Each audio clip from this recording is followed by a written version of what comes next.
यहाँ पर आप BKC police station आए हैं, क्या मुख्य वजह है यहाँ पर आने की आपकी? असं आहे की आपल्याला सगळ्यांना याची कल्पना आहे की 4-5 दिवसापूर्वी श्री प्रवीण दरेकर विरोधी पक्षनेते आणि आमदार प्रसाद लाड हे दमणला गेले होते. ब्रूक फार्मा या कंपनीत त्यांनी जाऊन त्या ठिकाणी महाराष्ट्राला तुम्ही रेमडेसिवीर द्या म्हणून विनंती केली. त्यांनी सांगितलं की आम्हाला परमिशन जर मिळाली तर आम्ही आमचा सगळा स्टॉक हा महाराष्ट्राला द्यायला तयार आहोत. त्यानुसार मी स्वतः केंद्रीय मंत्र्यांशी बोललो. केंद्रीय मंत्र्यांना सांगितलं की हे एक्सपोर्टर आहेत, त्यामुळे यांना परमिशन आपल्याला द्यावी लागेल. त्यांनी सांगितलं की केंद्रीय मंत्र्यांनी आम्ही यांचा टायअप करून देतो, म्हणजे त्या लायसन्सवर यांना अलाउड आहे म्हणून त्यांचा रेड्डीशी त्यांनी टायअप करून दिला आणि त्यानंतर ती सगळी प्रोसेस त्यांनी सुरू केली.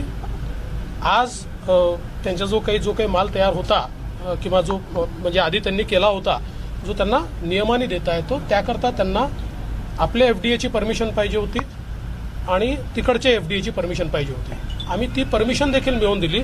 आमचा जो कागद आहे ही सगळी परमिशन त्यांची आम्ही त्या ठिकाणी मिळवून घेतली एफडीएकडनं. आणि दुपारच्या वेळी मंत्र्यांचे ओएसडी यांनी त्यांना फोन करून धमकी दिली की असं कसं तुम्ही देवेंद्र फडणवीसांच्या म्हणण्यावर आणि प्रवीण दरेकरांच्या म्हणण्यावर त्या ठिकाणी देऊन राहिलात.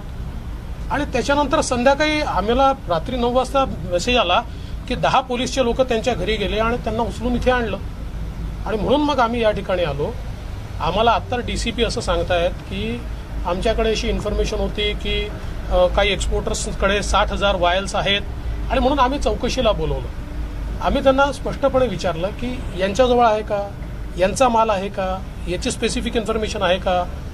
त्यांनी सांगितलं की नाही, आम्हाला हे पत्र असं इश्यू झालं, आम्हाला माहिती नव्हतं, एफडीआयने आम्हाला असं पत्र इश्यू केलं, कळवलं नाही. पण एकूणच याच्यामध्ये जे काही अगदी स्पष्टपणे दिसत आहे की कशा प्रकारचं राजकारण आहे हे आम्ही त्या ठिकाणी मर्मर करून जाऊन त्यांना महाराष्ट्राला द्या असं सांगतोय. जे काही रेमडेसिवीर येणार आहे ते महाराष्ट्रामध्ये येणार आहे.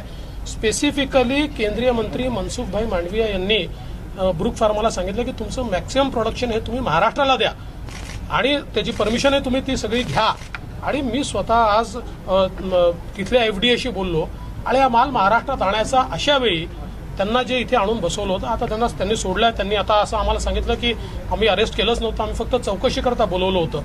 पण हे सगळं लक्षात येत आहे. दुपारी त्यांना मंत्र्यांची ओएसडी काहीतरी फोन करून सांगतात आणि त्याच्यानंतर आमचे दरेकरजी त्या ओएसडीशी बोलले आमचा फोन रेकॉर्ड आहे, आम्ही तो काही देणार नाही, आम्हाला याचं राजकारण करायचं नाही आहे.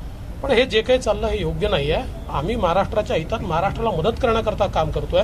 लोकांना रेमडेसिवीर मिळत नाही, आम्ही दमणमधनं जाऊन रेमडेसिवीर महाराष्ट्रातल्या लोकांकरता आणण्याचा प्रयत्न करतोय आणि केवळ आम्ही तो प्रयत्न करतोय म्हणून अशा प्रकारे जर त्रास देण्यात येत असेल तर हे अतिशय चुकीचं आहे.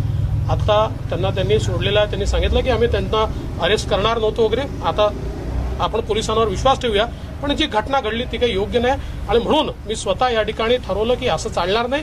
हे अशी दमदाटी करून जे आपल्याला रेमडेसिवीर देत आहेत आणि कायद्याने देत आहेत, सगळे नियमांचं पालन करून देत आहेत, केंद्र सरकारची परमिशन, राज्याची परमिशन घेऊन देत आहेत, त्यांना जर त्रास देण्यात येत असेल तर हे काही मान्य होणार नाही. आज आप सभी लोग जानते हैं कि 4 दिन पहले हमारे विधान परिषद के विपक्षी नेता प्रवीण दरेकर और विधायक प्रसाद लाड़ ये दमन में गए थे. ब्रूक फार्मा में जाके उन्होंने वहां पर उनको निवेदन किया कि आपका प्रोडक्शन आप महाराष्ट्र को दीजिए. उन्होंने कहा प्रोडक्शन कर सकते हैं लेकिन हमको एक्सपोर्ट का लाइसेंस है, जब तक हमको परमिशन नहीं मिलती तब तक हम ये माल नहीं दे सकते.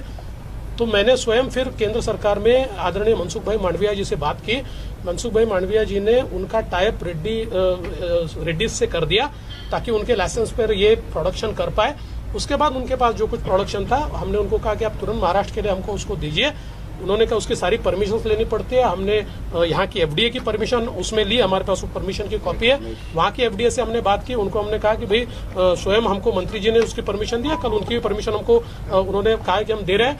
और ये सारा जो कुछ माल अभी ज्यादा नहीं था, जो कुछ माल मिल सकता था वो महाराष्ट्र में लाने वाले थे. आज दोपहर में हमारे जो एफडीए के मिनिस्टर साहब है उनके पीए ने ओएसडी उन्होंने उनको फोन करके एक प्रकार से धमकी दी कि ऐसे कैसे आप इनको माल दे रहे हो और हमको माल आपने देना चाहिए, इनको कैसे दे रहे हो. और उसके बाद प्रवीण दरेकर जी ने भी उनसे बात की, हमने उसको रिकॉर्ड कर लिया है. तो उसके बाद रात को 9 बजे 10 लोग उनके घर जाते, उसको उठा के लाते यहाँ पर. और जब हमने यहाँ पर आकर पूछा तो अब डीसीपी हमको ये कह रहे हैं कि भाई हमने तो केवल हमको कुछ इंटेलिजेंस मिला था कि कुछ एक्सपोर्टर्स के पास 60,000 वायल्स है और इसलिए हमने उसकी जानकारी लेने के लिए, मैंने बोला स्पेसिफिक आपके पास इनके पास कितना ऐसा कुछ आया है या इनके एक्सपोर्टर के पास है कोई आपके पास? बोले नहीं। फिर उन्होंने कहा कि हमने उनको लेटर भी दिखाया कि एफडीए ने इनको परमिशन दिया, तो उन्होंने कहा ये लेटर हमको कम्युनिकेट ही नहीं हुआ था। इस प्रकार से वो जो कि उनको कहना था उन्होंने कहा। लेकिन ये जो सारी राजनीति चल रही है ये बहुत गलत राजनीति है। हम महाराष्ट्र के लिए प्रयास कर रहे हैं, उल्टा मनसुख भाई मांडविया जी ने इनको ब्रुक फार्मा को बताया कि आपका प्रोडक्शन फुल स्केल पे जाएगा तो आप मैक्सिमम प्रोडक्शन ये महाराष्ट्र को दीजिए। इतना उन्होंने कहने के बाद और उन्होंने हामी भरने के बाद अगर इस प्रकार से उनको प्रताड़ित किया जाता होगा तो मुझे लगता है कि ये तो बहुत गलत बात है। और इसलिए आखिर मैं यहाँ पर आया। अभी उन्होंने उनको छोड़ दिया, उन्होंने कहा हमने इनको अरेस्ट किया ही नहीं था, हमने तो सिर्फ पूछताछ के लिए बुलाया था। ठीक है, जो भी होगा, लेकिन परिस्थिति जिस प्रकार से हुई है गलत है। सर, रेमडेसिविर को लेकर नवाब मलिक जो मिनिस्टर हैं वो लगातार केंद्र के ऊपर आज ट्विटर भी उन्होंने कई सारे ट्वीट किया, निशाना साधा कि रेमडेसिविर जो महाराष्ट्र को मिलना चाहिए उसे केंद्र सरकार रोक रही है, प्रोवाइड नहीं करा रही है, नवाब मलिक कर रहे हैं। नवाब मलिक और कुछ मंत्री, इनको लोगों से कोई लेन देन नहीं है। लोग जीते हैं या मरते हैं इनको केवल कोरी राजनीति करनी है, इनको नरेटिव सेट करना है। इनको लोगों से कोई लेन देन नहीं है, नरेटिव से लेन देन है। मनसुख भाई मांडविया ने तुरंत ट्वीट करके उसका जवाब भी दिया, उनको मांगा, वो कुछ नहीं दे पाए। उन्होंने एक पत्र जो ट्वीट किया वैसे के वैसा सेम डुप्लीकेट पत्र महाराष्ट्र ने इशू किया है, वो भी हमने ट्वीट किया हुआ है। कोई अंतर नहीं है। जैसा प्रश्न गुजरात के एफडीए ने निकाला वैसे महाराष्ट्र के हर स्टेट के एफडीए ने निकाला है। तो झूठ बोलो और अपने ऊपर की जिम्मेदारियां दूसरे के कंधे पर डालो। अभी समय यह है, केंद्र सरकार मदद कर रही है, राज्य सरकार केंद्र सरकार ने मिलकर लोगों को मदद करने पर इनको उससे लेन देन, इनको राजनीतिक। Subscribe now and press the bell icon. Never miss an update.